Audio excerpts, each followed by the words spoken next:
ಗುರು ಶನಿ ದ್ವಂದ್ವ ಸಂಚಾರ ಈ ರಾಶಿಗೆ ಬೊಂಬಾಟ್ ಲಾಭ, ಖಜಾನೆ ಫುಲ್. ಜ್ಯೋತಿಷ್ಯದ ಪ್ರಕಾರ ಎಲ್ಲ ಗ್ರಹಗಳು ಮತ್ತು ನಕ್ಷತ್ರ ಪುಂಜಗಳ ಸಾಗಣೆ 12 ರಾಶಿಗಳ ಜನರ ಜೀವನದ ಮೇಲೆ ಪರಿಣಾಮ ಬೀರುತ್ತದೆ.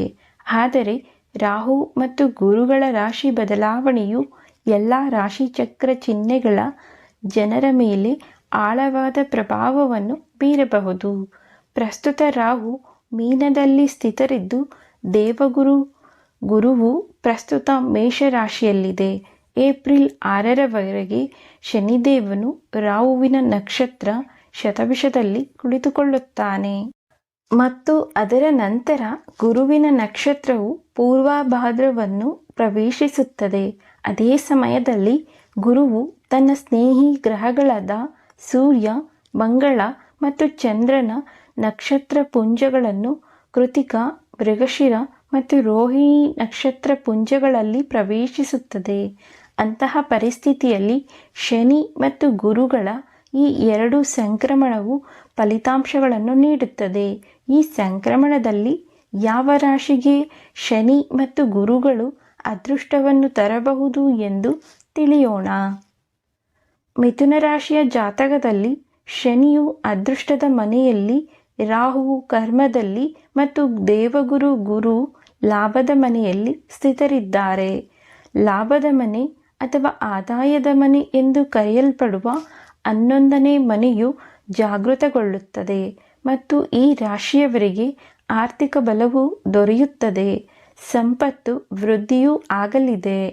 ಬಹಳ ದಿನಗಳಿಂದ ಬಾಕಿ ಇದ್ದವರ ಕೆಲಸಗಳು ಪೂರ್ಣಗೊಳ್ಳಲಿವೆ. ಉದ್ಯೋಗದಲ್ಲಿರುವ ಜನರು ತಮ್ಮ ಕೆಲಸದ ಸ್ಥಳದಲ್ಲಿ ಹಿರಿಯ ಅಧಿಕಾರಿಗಳಿಂದ ಬೆಂಬಲವನ್ನು ಪಡೆಯುತ್ತಾರೆ. ಗುರುವಿನ 5ನೇ ಅಂಶವು 3ನೇ ಮನೆಯಲ್ಲಿದ್ದು ಶನಿಯು 3ನೇ ಮನೆಯಲ್ಲಿಯೂ ಇರುವುದರಿಂದ ನಿಮ್ಮ 3ನೇ ಮನೆಯಲ್ಲಿ ಅಂದರೆ ಶೌರ್ಯದ ಪ್ರಜ್ಞೆಯೂ ಸಹ ಜಾಗೃತಗೊಳ್ಳುತ್ತದೆ.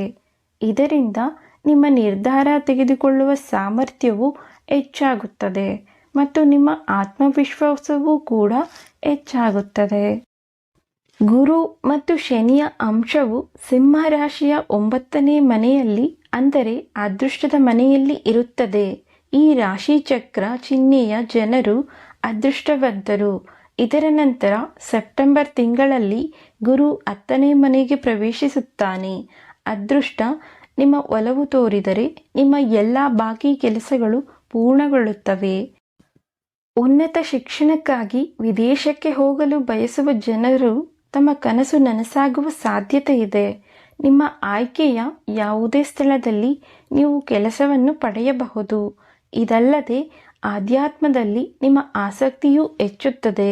ಧಾರ್ಮಿಕ ಕಾರ್ಯಕ್ರಮಗಳಲ್ಲಿ ಭಾಗವಹಿಸುವಿರಿ.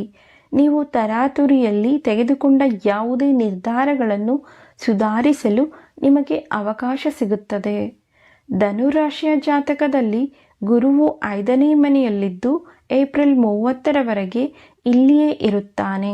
ಇದರ ನಂತರ 6ನೇ ಮನೆಯಲ್ಲಿ ಉಳಿಯುತ್ತಾರೆ.